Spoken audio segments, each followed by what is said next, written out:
कि देश में अलग अलग तरह की जो कोचिंग संस्थान हैं, जो इंजीनियर बनाने का दावा करती है, डॉक्टर बनाने का दावा करती है, आईएएस आईपीएस बनाने का दावा करती है, वो विद्यार्थियों का और अभिभावकों का करोड़ों रुपया लेकर के फीस वसूल करके अचानक से गायब हो जा रहे हैं। मैं आपको एक बात याद दिलाना चाहता हूँ कि एक समय इस देश में ऐसा ही काम कुछ प्राइवेट बैंक किया करते थे।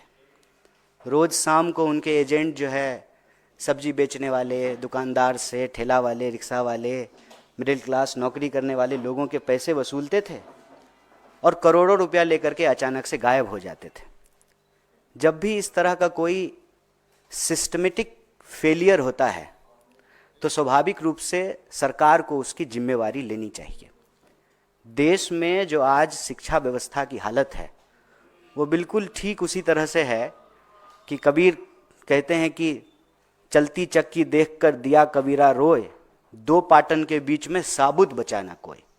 सरकार और बाजार, इस दोनों के बीच में इस देश के विद्यार्थी और इस देश का भविष्य, इस देश का नागरिक पिसता जा रहा है।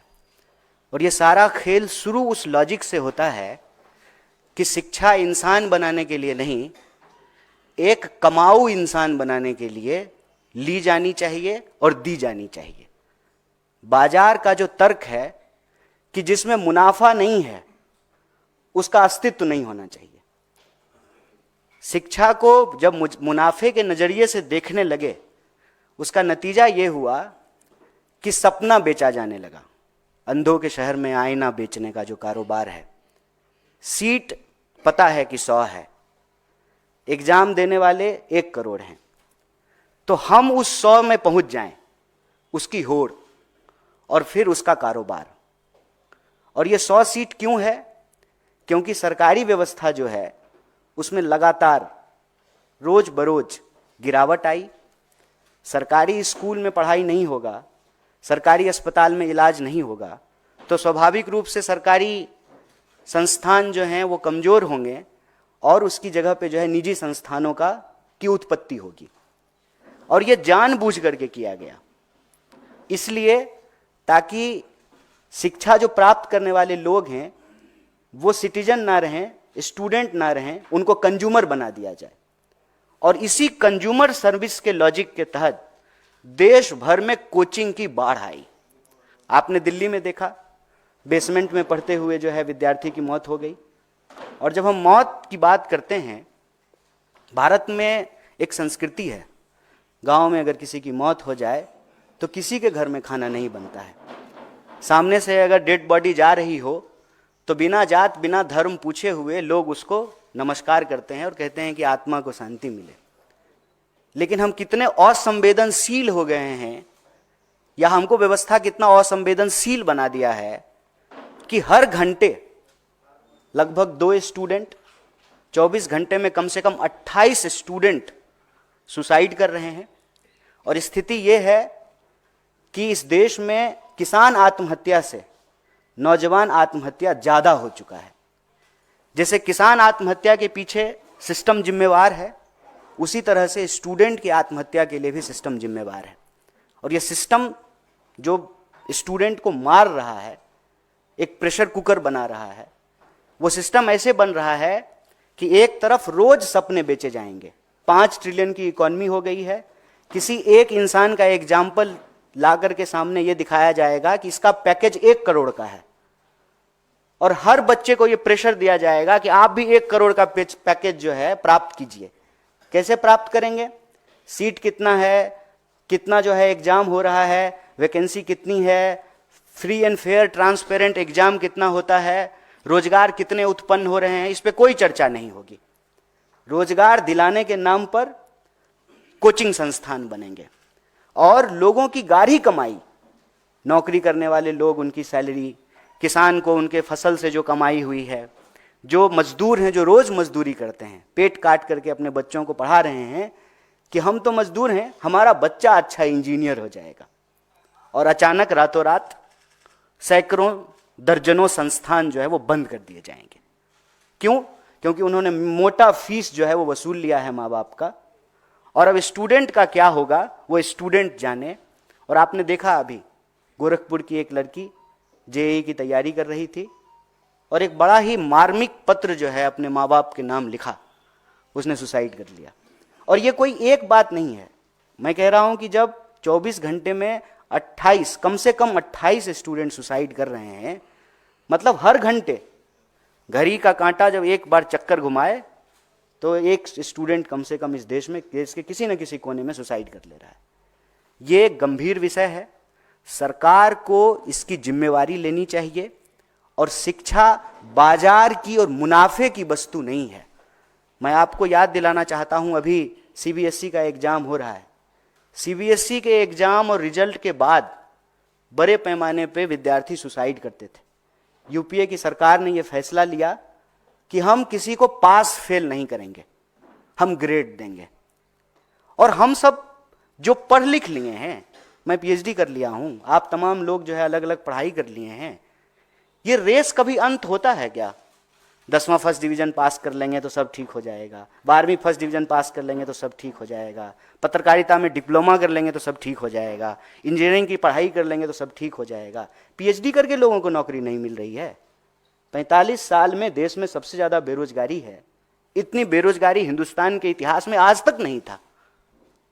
तो यह जो व्यवस्था, सरकार और बाजार, उसके बीच में इस देश का भविष्य जो पिस रहा है, उस पर सरकार को जो है एक रेगुलेशन लाना चाहिए और इस बात को इंश्योर करना चाहिए कि जितने रिक्त पद हैं ट्रांसपेरेंट तरीके से उस पर एग्जाम हो।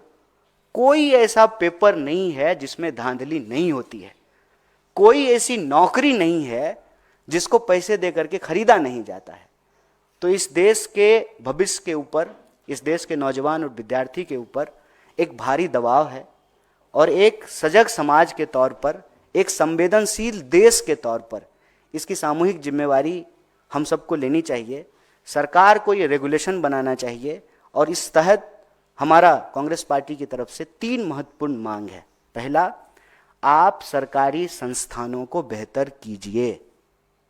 आप सरकारी संस्थानों को कमजोर करके निजी क्षेत्र को भी स्वाभाविक रूप से विकसित होने में बाधा उत्पन्न करेंगे।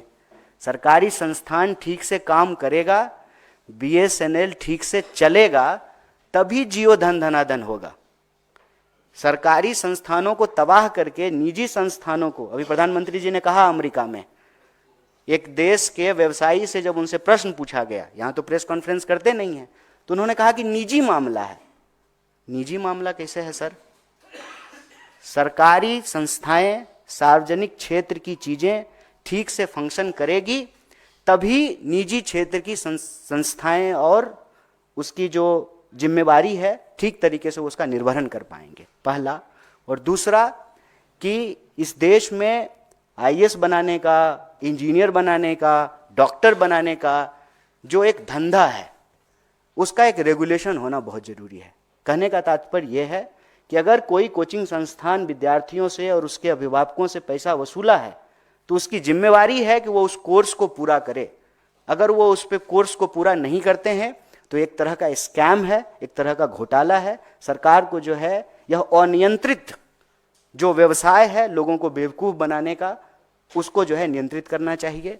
और तीसरा, जितने भी रिक्त पद हैं ट्रांसपेरेंट तरीके से उसको भरा जाए, उसके ऊपर जो है अच्छे से जो है एग्जाम हो और बेरोजगारी की समस्या को कम किया जाए, ताकि इस देश के जो भविष्य हैं, इस देश के जो नौजवान हैं, जो विद्यार्थी हैं, जो व्यवस्था में पिस रहे हैं, बाजार और सरकार की इस जो है खतरनाक मौत तक पहुंचाने वाली जो व्यवस्था है उसमें जो पिस रहे हैं, उससे उनको बचाया जा सके।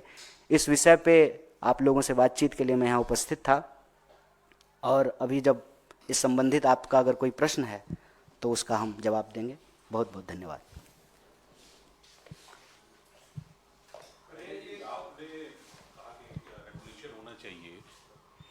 रेगुलेशन की बात कर रहे हैं कि आप कोचिंग संस्थानों पर या सरकार कुछ इस तरह का बनाए, आपकी राय क्या है, क्योंकि आप तो खुद एक अच्छे छात्र नेता रहे हैं और आप सक्रिय राजनीति में, तो आपकी अपनी राय कि कैसे इस पूरे जो आप जिसे कह रहे हैं कि बाजार बन गया है, इस पर रोक लगेगी, क्या करे सरकार? देखिए, इस संबंध में हम दो बात हाईलाइट करना चाहते हैं। एक कि अगर हमारे क्लासरूम में पढ़ाई होगी तो हमको कोचिंग पढ़ने की ज़रूरत नहीं होगी। और ये बात मैं ऐसे ही हवा में नहीं कह रहा हूँ, ये ज़्यादा दिन की बात नहीं है। हमारे पिताजी, हमारी माताजी जब स्कूल कॉलेज में पढ़ा करती थी तब ये कोचिंग और ट्यूशन का सिस्टम नहीं था। क्लासरूम में ही पढ़ाई होती थी और वो इनफ था। और उस ज़माने में तो कोई अगर अपने घर पे बुला करके पढ़ाए तो उस टीचर को बहुत दोयम दर्जे से देखा जाता था कि ये तो कोचिंग पढ़ाते हैं। तो किसी पेशा की जो सेंसिटिविटी है, जो उसकी सेंटिटी है, उसको जब हम रिड्यूस कर देते हैं, और ये रिड्यूस कब होता है? जब आप एजुकेशन एक बेहतर नागरिक बनाने की बजाय जॉम्बी बनाने के लिए देना चाहते हैं, एक रेस में जो है लोगों को शामिल कराने के लिए एजुकेशन देना चाहते हैं।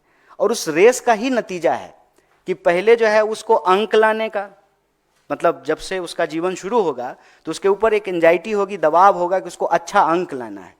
और अंक लाने के रेस से जब वो बाहर निकलता है तो फिर वो सैलरी का जीरो गिनना शुरू करता है। और पहले अंक लाने की एंजाइटी, फिर ईएमआई भरने की एंजाइटी।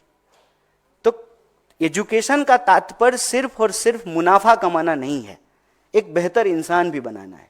आज हमारे देश के नॉलेज इंडस्ट्री का बुरा हाल इसलिए है कि हम इसको मार्केट फोर्स से देखते हैं। हम ये देखते हैं कि किस संस्थान से पढ़ने के बाद कितना पैकेज मिलता है। तो सबसे पहले तो ये नैरेटिव बदलना जरूरी है। और ये नैरेटिव बदलने के लिए सरकार का जो प्रचार का तरीका है उसको संवेदनशीलता से लेते हुए उसको बदलना चाहिए। हर जगह देखिए ना कि आपको एक डेटा और नंबर फेंका जाता है। 50 करोड़ लोगों ने जो है कुंभ में स्नान किया, नंबर, हर जगह नंबर फेंका जाता है। 5 ट्रिलियन की इकोनॉमी हो गई है, 80 करोड़ लोगों को जो है फ्री अनाज दे दिया है।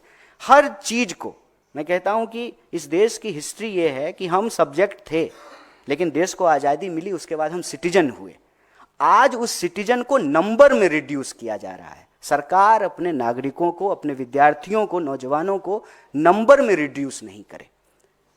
नंबर सिर्फ हमारा जो है आइडेंटिटी नहीं है, हम एक इंसान हैं। नंबर से बियॉन्ड हमारी आइडेंटिटी है। और इस बात को संवेदनशीलता से सरकार को अलग अलग माध्यमों से, अपने मंचों से, और जो संवैधानिक पदों पे बैठे हुए लोग हैं उनको कहने और बोलने की जरूरत है। अगर हम कहते हैं कि लोकतंत्र की सर्वोच्च संस्था संसद है, तो संसद के पटल पर इस बात को उठाया और बोला जाना चाहिए ताकि समाज को एक मैसेज मिले। और दूसरा कि रेगुलेशन का जहाँ तक बात है, पहले तो आप अपने संस्थानों को बेहतर कीजिए ताकि जो है लोगों को बाहर कोचिंग या इन जैसी चीज़ों या इन जगहों पे एक्सप्लॉइट होने की ज़रूरत नहीं पड़े। उसके बाद जो है, अगर फिर भी, क्योंकि लोगों का चॉइस है, कोई अगर सरकारी अस्पताल में इलाज कराना चाहते हैं या कोई प्राइवेट अस्पताल में इलाज कराना चाहते हैं, कोई सरकारी स्कूल में पढ़ना चाहता है, कोई प्राइवेट स्कूल में पढ़ना चाहता है, आप उसके इस आज़ादी को नहीं छीन सकते हैं। लेकिन जैसे सरकारी संस्थानों के लिए रेगुलेशन है, उसके लिए कोई ना कोई अकाउंटेबल होता है, वैसे ही निजी संस्थानों के लिए भी कोई ना कोई अकाउंटेबल हो। जो कंपनी है उस कंपनी का कोई तो मालिक होगा, कोई तो सीईओ होगा। जो उसके तमाम जो अलग अलग ब्रांचेज खोले गए हैं उसका भी कोई ना कोई डायरेक्टर होगा। तो किसी को तो, अगर कोई क्राइम कर रहा है फीस ले करके और कोचिंग अचानक से बंद करके चला जा रहा है, तो किसी ना किसी की तो अकाउंटेबिलिटी तय करनी पड़ेगी ना। जिसके नाम से उनको कोचिंग खोलने का परमिशन दिया गया है, जिस जगह पे एनओसी लेकर के वो कोचिंग खोली गई है, उसके जो उत्तरदायी लोग हैं फिर उनको पकड़ा जाए कि अगर विद्यार्थियों का पैसा वसूल करके आप अचानक से जो है कोचिंग बंद करके गायब हो जाएंगे। और ये सिर्फ फिटजी का मामला नहीं है, अभी आप देखिए कि दूसरे कोचिंग संस्थान भी पैसा वसूल लिए हैं, स्टूडेंट से पैसा ले लिए हैं और अचानक से बंद करके चले गए। अब वो जो हजारों स्टूडेंट है वो कहाँ जाए, वो कहाँ जाकर के एफआईआर कराए, किस अथॉरिटी के सामने जाए, कहाँ जाकर के अपने इश्यूज और अपने कंसर्न को रेज करे। कोई तो जो है इसको उसका जो है रिस्पॉन्सिबल और अकाउंटेबल होगा। तो सरकार उसकी अकाउंटेबिलिटी ले कि जब आप प्राइवेट स्कूल या प्राइवेट कोचिंग या प्राइवेट संस्थान को इजाज़त दे रहे हैं ऑपरेट करने के लिए, तो जिसको आपने इजाज़त दिया है उसमें अगर कोई डिस्क्रिपेंसीज होती है, कोई क्राइम होता है, तो फिर उसको ही जिम्मेवार भी ठहराया जाए।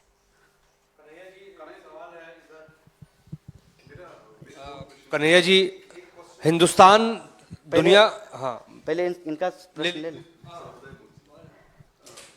कन्हैया जी, मेरे दो सवाल है। एक सवाल जो आपने फिगर्स बताए कि per day 28 students commit suicide कर रहे हैं, जो कि आप मिनिमम आपने ये बताया। एक तो ये, तो इसकी कुछ बुनियाद है, कैसे आप डेटा बता रहे हैं, कुछ रिसर्च? एनसीआरबी का डेटा है। एक तो ये।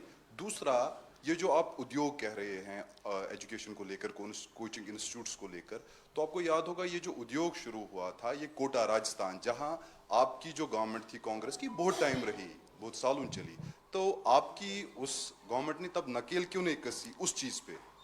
देखिए, एक तो मैं व्हाट अबाउटरीज में नहीं जाना चाहता हूँ। जब मामला किसी के मौत का हो और जीवन का हो तो व्हाट अबाउटरीज नहीं करना चाहिए, और वैसे भी ये तरीका बीजेपी का है।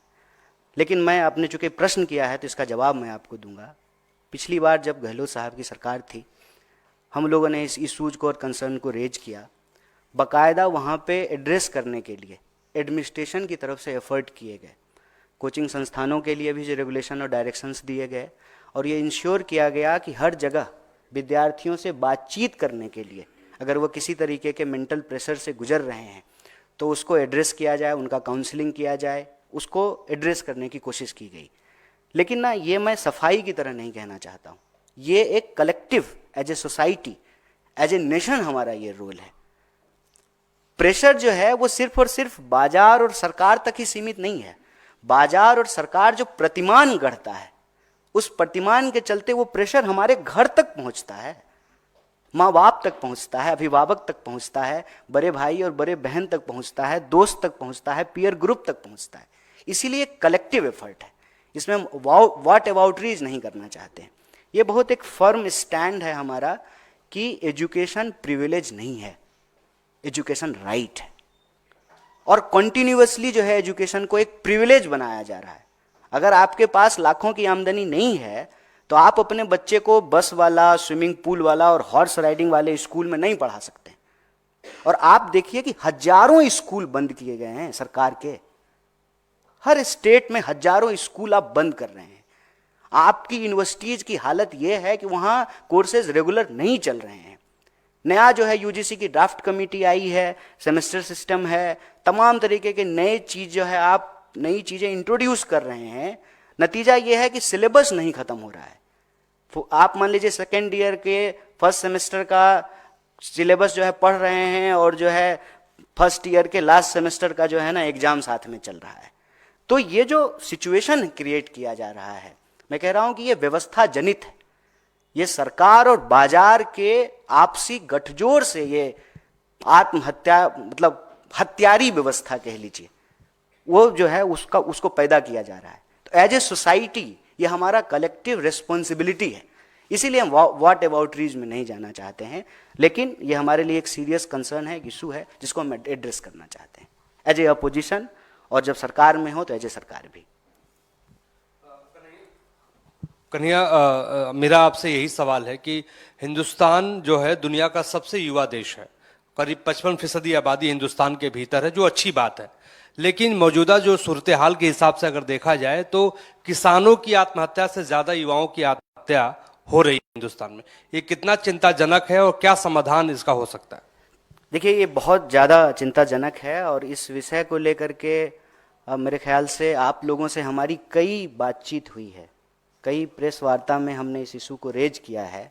और आज भी जब हम ये कोचिंग संस्थानों का स्कैम है, पैसा ले लिया है, करोड़ों रुपया वसूल रहा है, उसको इस आत्महत्या से हम जोड़ करके देख रहे हैं कि हम एक ऐसी व्यवस्था बना रहे हैं जिस युवाओं पर के कंधे पर इस देश का भविष्य है, इस देश की दिशा क्या होगी, एज ए कंट्री हम कहाँ जाएंगे, उसका निर्धारण करने वाली जो सबसे मजबूत शक्ति है, उसके जीवन को लेकर के हमारे भीतर गंभीरता और संवेदनशीलता नहीं है। अगर हमारे भीतर गंभीरता और संवेदनशीलता होगी तो यह जो व्यवस्था पैदा की गई है, जिसमें विद्यार्थी, नौजवान आत्महत्या करने को मजबूर हैं, हम उस व्यवस्था को बदलने का प्रयास करेंगे। आप मतलब कोई राज्य में चले जाइए, एक बहुत बड़ा कंसर्न है प्रतियोगी परीक्षाओं की तैयारी कर रहे डेजिग्नेटेड एरिया हैं हर सिटी में कि ये स्टूडेंट एरिया है। वहाँ पे आपको जो है ना एक कारोबार दिखेगा, वहाँ आपको एक सिस्टम दिखेगा।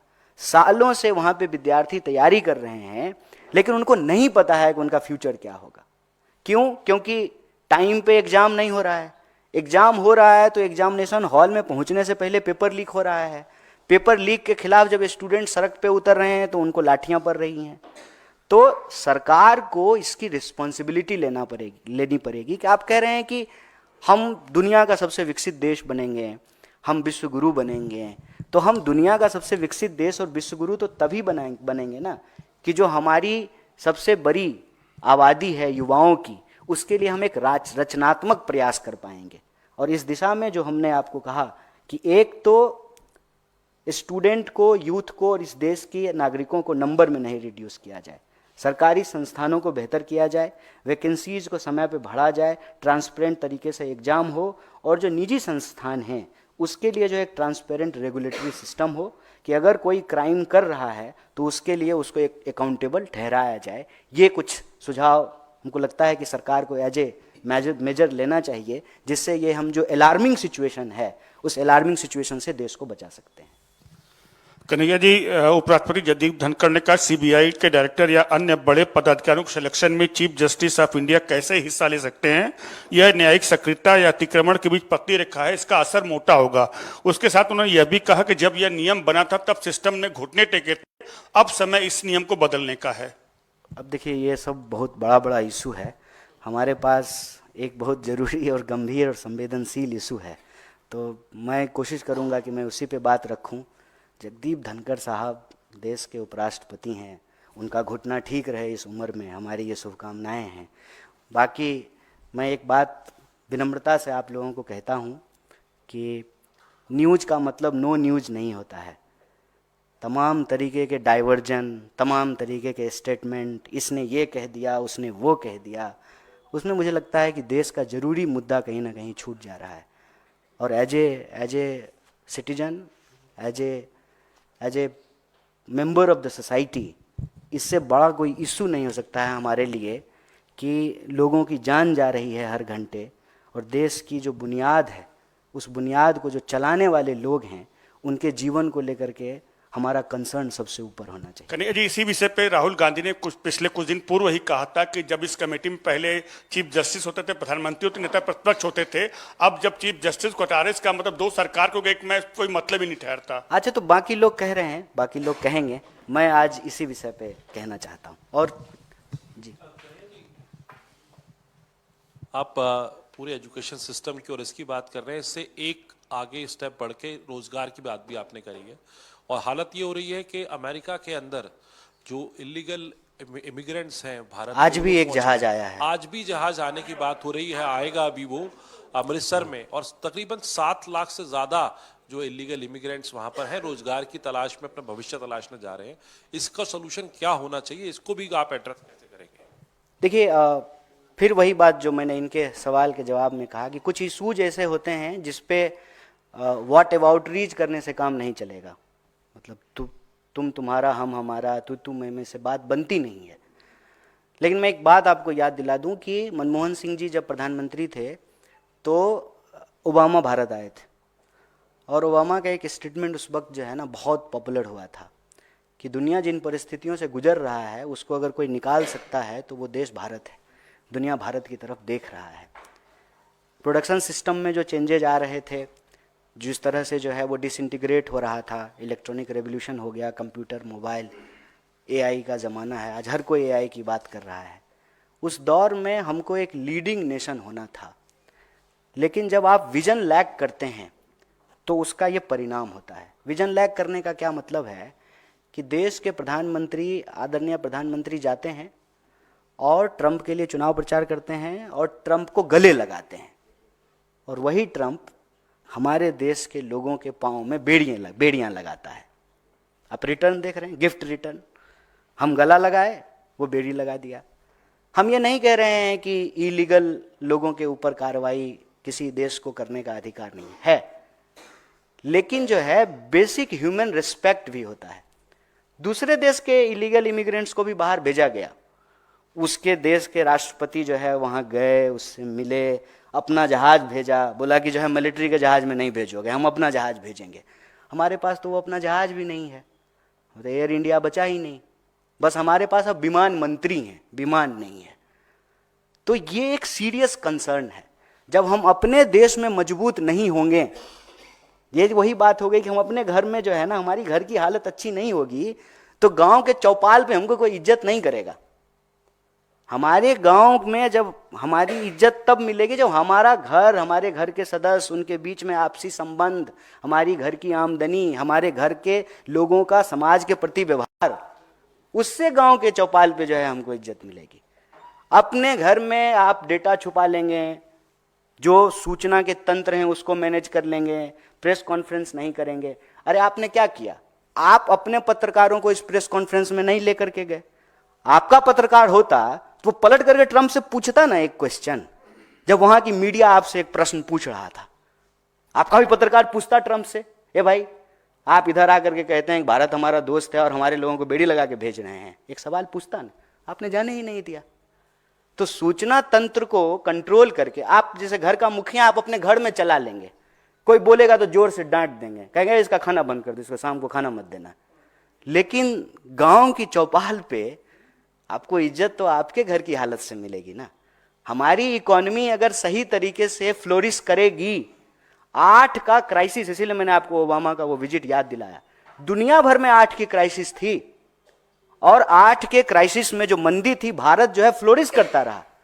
हमारे ऊपर फर्क नहीं पड़ा क्योंकि कल्चरली हमारा बचाने का स्वभाव है। हम लोग क्या करते हैं, अगर 2 रोटी कमाते हैं तो 1 रोटी बचाते हैं फ्यूचर के लिए, भविष्य के लिए। पुराने जमाने में 5 जो है ना घड़ा रखा रहता था, घर में 1-1 मुट्ठी अनाज सब में रखा जाता था, फिर खाना बनाया जाता था। बचाने की प्रवृत्ति है हमारी भारतीय होने के चलते, और वो बचाने की प्रवृत्ति के चलते हमारी इकोनॉमी सरवाइव कर गई। अगर हमारे देश के किसान आत्महत्या कर रहे हैं, हमारे देश के जवान आत्महत्या कर रहे हैं, अगर इस देश के 80 करोड़ लोग 5 किलो अनाज लेने के लिए लाइन में लगे हुए हैं और इस देश का एक व्यवसायी 5000 करोड़ रुपया जो है अपने बेटे की शादी में खर्च करता है, तब आपको लगता है कि आप मीडिया में बार बार ये बोलेंगे 5 ट्रिलियन की इकॉनमी और 5 ट्रिलियन की इकॉनमी, इससे जो है दुनिया में हमारी धमक स्थापित होगी, इससे जो है डंका बजेगा? नहीं बजेगा। भारत के लोगों को अपमानित किया जाएगा और वही किया जा रहा है। इसी से निकलने का रास्ता है कि हम अपने देश के एजुकेशन सिस्टम को बेटर करें, हम अपने देश के नौजवान, जो हमारी सबसे बड़ी शक्ति है, उसका सकारात्मक और रचनात्मक तरीके से इस्तेमाल करें। इस देश के जो प्रोडक्शन सिस्टम है उसको हम मजबूत करें, जो वर्ल्ड इकोनॉमी में, वर्ल्ड कंपटीशन में जाकर के कहीं स्टैंड करें। मुझे बताइए कि लुधियाना और सूरत का कपड़ा क्या जो है वर्ल्ड इकोनॉमी में कंपटीशन नहीं कर रहा था? कर रहा था। क्या हमारा आम, हमारा केला, हमारी चाय, हमारी कॉफ़ी जो है, हमारा चमड़ा, हमारी टेक्नोलॉजी, हमारे सॉफ्टवेयर इंजीनियर, हमारा जो है इसरो, क्या हम वर्ल्ड में कंपटीशन नहीं दे रहे थे? क्या हमारे पास जो है फ्री मीडिया नहीं था? क्या हमारे पास जो है डेमोक्रेटिक इंस्टीट्यूशंस नहीं है? लार्जेस्ट डेमोक्रेसी है इंडिया का। सब कुछ होते हुए भी अगर हम कुछ लैग कर रहे हैं तो वो है विजन। अगर विजन है हमारे पास तो ट्रंप के पास हमको जाने की जरूरत नहीं है। मैं एक, छोड़िए बाहर की बात छोड़ देते हैं, हम देश का समझते हैं, उससे समझ में आएगी। बिहार के लोग पंजाब क्यों काम करने के लिए जाते हैं? पंजाब के लोग क्यों नहीं जाते हैं बिहार काम करने के लिए? क्यों? क्योंकि बिहार की इकोनॉमी पंजाब की इकोनॉमी के मुकाबले बेहतर नहीं कर रही है। अगर बिहार की इकोनॉमी बेहतर करने लगेगी तो पंजाब के लोग बिहार काम करने के लिए आएंगे। यही स्थिति आप दुनिया के ऊपर लागू करके देख लीजिए। क्यों हमारे नौजवानों को छुप करके इलीगल तरीके से दूसरे देश में जाना पड़ रहा है? क्योंकि हमारे देश में रोजगार नहीं है। और आपको मैं बताऊं कि इससे ज्यादा गंभीर स्थिति क्या है। जब गाजा में लड़ाई हो रही थी तो हमारे देश के नौजवान जो है ठेके पे लड़ने के लिए गए। यूक्रेन की जब लड़ाई हो रही थी रसिया की, तो जबरदस्ती एक कंपनी में नौकरी देने के नाम पे कुछ लोगों को बेवकूफ बना करके, और वहां जब गए तो उनको आर्मी का ड्रेस पहना करके लड़ने के लिए भेज दिया। ये जो स्थिति है ये चिंताजनक है। रोजगार की जो बेरोजगारी की स्थिति है वो चिंताजनक है। और इस व्यवस्था जनित प्रेशर के चलते जो नौजवानों की आत्महत्या हो रही है वो चिंताजनक है। इस पर सरकार को एक ठोस काम करने की जरूरत है। प्रचार से काम नहीं चलेगा। जो वास्तविकता है, वास्तविकता की धरातल पे खड़ा होकर के एक विजन के साथ